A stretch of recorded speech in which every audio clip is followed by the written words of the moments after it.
బులెటిన్లో మరో breaking news చూస్తున్నాం. హైడ్రా పేరు వింటే అక్రమ నిర్మాణదారులు హడలెత్తిపోతున్నారు. వారి గుండెల్లో రైళ్లు పరిగెడుతున్నాయి. కంటి మీద కొనుక్కు లేకుండా పోతుంది. ఎప్పుడు వచ్చి తమ నిర్మాణాలు నేలమట్టం చేస్తారో అనే భయం ఆక్రమణదారులకు వెంటాడుతుంది. ఇక హైడ్రా కూడా ఏమీ తగ్గట్లేదు. ఎవరైతే నాకేంటి, ప్రభుత్వం అప్పచెప్పిన బాధ్యతను సక్సెస్ చేయాల్సిన పని తనపై ఉందని భావిస్తుంది. కూల్చివేతల విషయంలో తన పరభేదం లేకుండా ఎక్కడా తలవంచక ముక్కుసూటిగా వ్యవహరిస్తుంది హైడ్రా. ఇక తాజాగా దుర్గం చెరువు పరిధిలో ఉన్న అక్రమ నిర్మాణాల దృష్టి సారించింది. FTLలో 2004 నిర్మాణాలకు నోటీసులు జారీ చేసింది. ఇందులో విశేషం ఏంటంటే సీఎం సోదరుడు తిరుపతి రెడ్డి ఉంటున్న కిరాయి ఇంటికి నోటీసులు ఇచ్చారు. 30 రోజుల్లోగా తమకు తాము ఇళ్లను కూల్చివేయాలని హైడ్రా చెబుతుంది.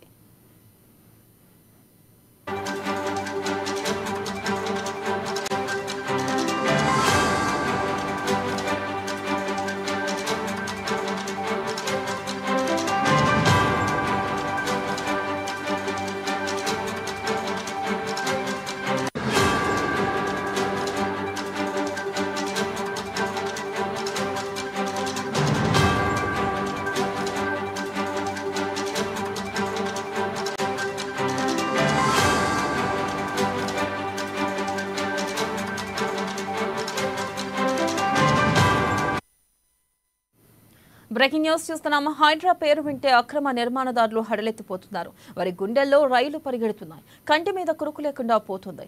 ఎప్పుడు వచ్చి తమ నిర్మాణాలు నేలమట్టం చేస్తారో అనే భయం అక్రమదారులకు వెంటాడుతుంది.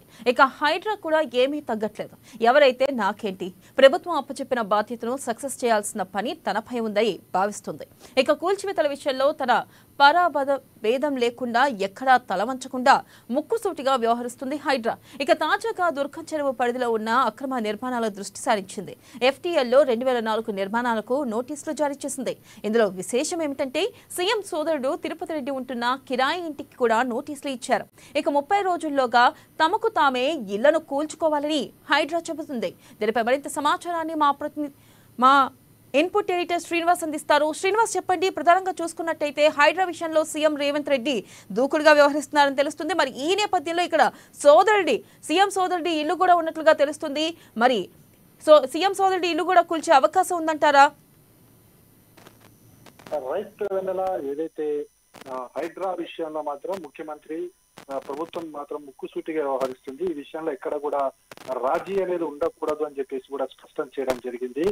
నిన్న మనం చూసాం, ముఖ్యమంత్రి మాట్లాడుతూ చాలా సీరియస్ గా మాట్లాడడం జరిగింది. హైడ్రా విషయంలో తాను ఎట్టి పరిస్థితుల్లో కూడా వెనక్కి తగ్గను, FTL అదేవిధంగా జలాశయాల్లో నిర్మాణాలు ఏవైతున్నాయో వాటి విషయంలో మాత్రం ఖచ్చితంగా హైడ్రా తన పని తాను చేసుకుపోతుందని చెప్పేసి కూడా స్పష్టం చేయడం జరిగింది. అందులో ఎవ్వరికీ కూడా తల వంచేది లేదు. తన పార్టీ, సొంత పార్టీ వాళ్ళైనా సరే, వేరే పార్టీ వాళ్ళైనా సరే, ఇంకెవరైనా సరే ఎక్కడ కూడా హైడ్రా తల వంచదు. ఖచ్చితంగా నిర్మాణం నేలమట్టం చేస్తుందని చెప్పేసి కూడా స్పష్టం చేయడం జరిగింది. మరోవైపు చూసుకుంటే కనుక హైడ్రాకు సంబంధించిన అధికారులు కూడా ముక్కుసూటిగా వ్యవహరిస్తున్నారు. నిన్న ఆయన మాట్లాడుతూ ఏదైతే తమకు అప్పగించిన బాధ్యతను పూర్తి స్థాయిలో నిర్వహిస్తామో, నోటీసులు కూడా ఇవ్వాల్సిన అవసరం లేదు తమకు అని చెప్పేసి కూడా స్పష్టం చేయడం జరిగింది.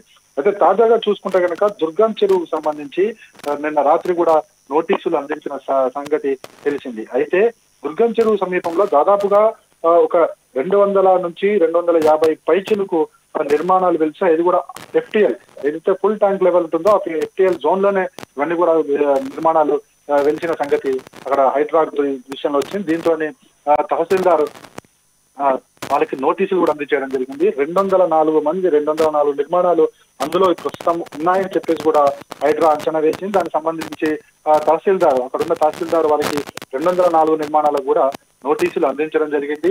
30 రోజుల వ్యవధి ఇచ్చారు వాళ్ళకి. 30 రోజుల వ్యవధిలో సమంతరదాముగా స్వచ్ఛందంగా ఏవైతే అక్రమ నిర్మాణాలనే వాటిని కూల్చివేయాలని చెప్పేసి కూడా ఆ నోటీసులో పేర్కొనడం జరిగింది. అయితే ఇక్కడ మనం చెప్పుకోదగ్గ విషయం ఏంటంటే ఈ అక్రమ నిర్మాణాలు ఏవైతే వెలిసాయని దుర్గం చెరువు దగ్గర FTLలో ఉన్నాయని తెలుసా, అందులో సీఎం సోదరుడు నివాసం ఉంటున్న ఇల్లు కూడా ఉంది. అయితే ఇది కిరాయికి, అంటే రెంట్ ఇంట్లో ఆయన ఉంటున్నారు కాబట్టి ఆయన ఇంటికి కూడా నోటీసు ఇవ్వడం జరిగింది. అంటే కేవలం ఆయన కిరాయికి మాత్రమే ఉంటున్నారు, అది తన సొంత ఇల్లు కాదు.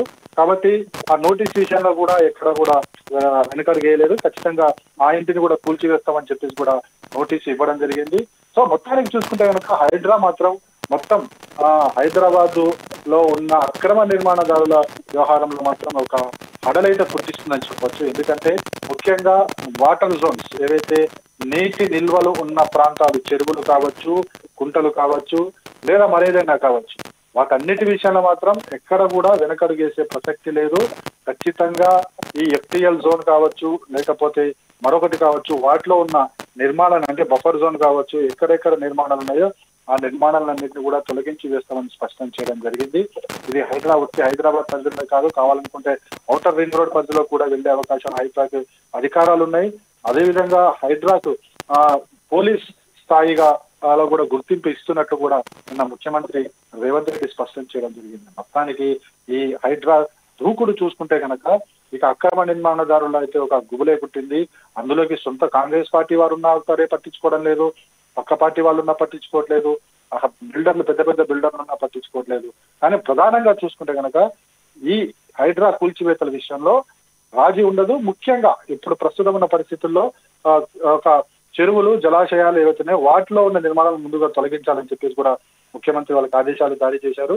ఈ నేపథ్యంలోనే దుర్గం చెరువు కావచ్చు, మల్కం చెరువు కావచ్చు, తమ్మిడి చెరువు కావచ్చు, అదేవిధంగా మరో గండిపేట దగ్గర ఉన్న గండిపేట కావచ్చు, హిమాయత్ సాగర్ కావచ్చు, ఉస్మాన్ సాగర్ కావచ్చు, వీటన్నిటి మీద కూడా హైడ్రా దృష్టి సారించింది. 111 జీవో లేని పరిధులన్నింటిలో కూడా ఏవైతే జలాశయాల్లో వెలిసిన అక్రమ నిర్మాణాలను కూడా కూల్చివేస్తామని స్పష్టం చేశారు. ఆ దిశలోని హైడ్రా కూడా వెళ్తుంది. నెల అలాగే చూసుకున్నట్టయితే సీఎం రేవంత్ రెడ్డి కూడా నిన్న వ్యాఖ్యానించారు, మరో 5 రోజుల్లో భారీగా కూల్చివేతలు ఉంటాయంటూ. మరి ఈ నేపథ్యంలో అసలుకి ఆ కూల్చివేతల్లో ఎవరెవరి నివాసాలు ఉండే అవకాశం ఉందంటారు? స్పష్టం చేయడం జరిగింది నిన్ననే ముఖ్యమంత్రి రేవంత్ రెడ్డి కానీ హైడ్రా కూడా ఆదేశాలు జారీ చేయడం జరిగింది. కోర్టులకు కూడా ముందస్తు వెళ్లి నోటీసులు తెచ్చుకున్నప్పుడు, పిటిషన్లు వేసినప్పటికీ కూడా కోర్టు కూడా సానుకూలంగానే స్పందించే పరిస్థితి ఉంది. ఎందుకంటే ముఖ్యంగా మనం చూసుకుంటే కనుక సుప్రీంకోర్టు గైడ్ లైన్స్ ఉన్నాయి. జలాశయాల విషయంలో సుప్రీంకోర్టు ఒక గైడ్ లైన్స్ ఇచ్చింది. జలాశయాలు ఎట్టి పరిస్థితుల్లో కూడా కాపాడాల్సిన బాధ్యత ప్రభుత్వాల మీద ఉంటుంది. అదేవిధంగా ఆ జలాశయాలకు సంబంధించి ఏ విధమైన కబ్జాలు కూడా ఎంకరేజ్ చేయొద్దు, కబ్జాలు ఉంటే వాటిని తొలగించాల్సిందని చెప్పేసి స్పష్టం చేయడం జరిగింది. కేవలం ప్రభుత్వ భవనాల విషయంలో కొన్ని వెసులుబాట్లు కల్పించింది, కానీ అది కూడా పెద్దగా కాదు, కొన్నిటికి మాత్రమే వెసులుబాటు కల్పించింది, మిగతా వాటికి ఎక్కడ కూడా కల్పించలేదు. సో జలాశయాల విషయంలో సుప్రీంకోర్టు ఇచ్చిన గైడ్ లైన్స్ మాత్రమే హైకోర్టులు కూడా ఫాలో అవుతాయి.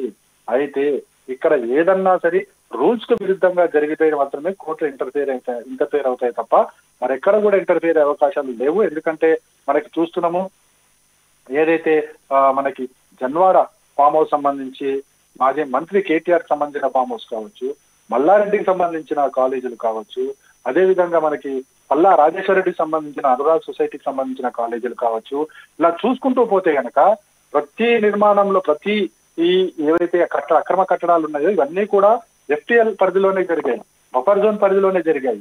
మనకి అనురాగ్ ఇన్స్టిట్యూషన్స్ ఏవైతే ఉన్నాయో, గాయత్రి ట్రస్ట్ నిర్మించిన పల్లా రాజేశ్వర రెడ్డికి సంబంధించిన ఏవైతే నిర్మాణాలు ఉన్నాయో అది నేరుగా బఫర్ జోన్ లోనే దాదాపుగా ఎకరంన్నర స్థలంలో అక్కడ నిర్మాణాలు జరగడం జరిగింది.